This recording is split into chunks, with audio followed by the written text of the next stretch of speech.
Asante sana ndugu waandishi wa habari.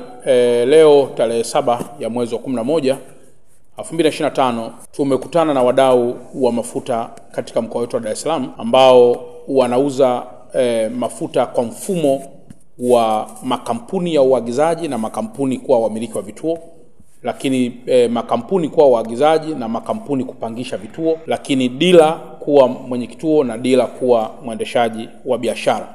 Kikubwa ambacho tumezungumzia ni kuhusiana na masuala ya usalama kwa ujumla wa sekta ya mafuta ama biashara hiyo kwa ujumla, kutoka mkoa wetu wa Dar es Salaam kwenda mikoa mingine, lakini ndani pia mkoa wetu wa Dar es Salaam.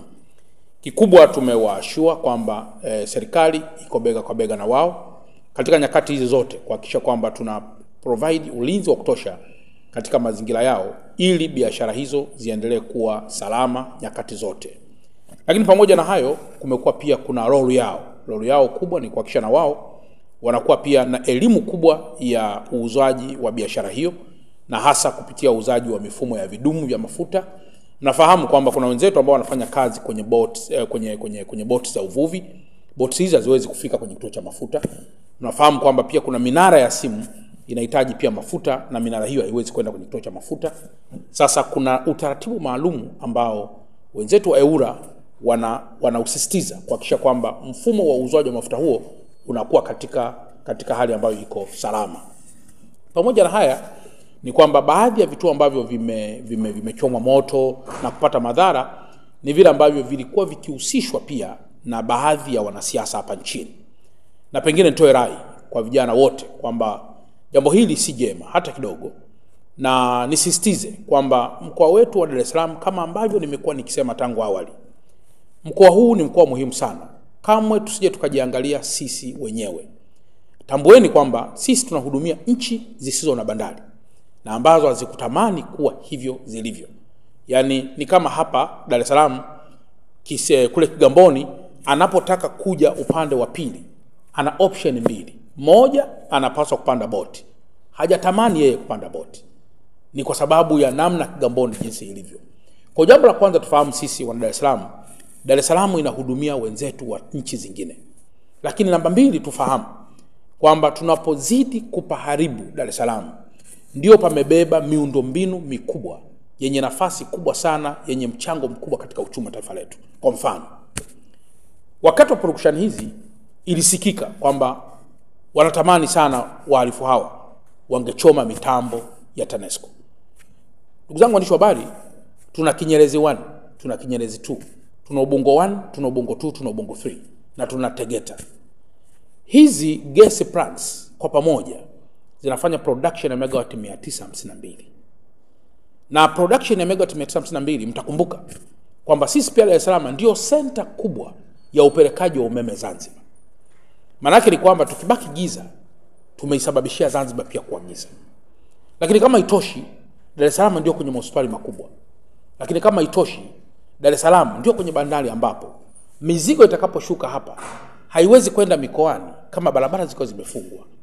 Kwa hiyo kabla hatujafanya jambo lolote ambalo ni uhasama kati yangu Chalamila au na mtu mwingine yoyote, lazima tutafakari kwamba kizazi kitakachoumia na machafuko yetu ni kikubwa mno kuliko hali ya kawaida.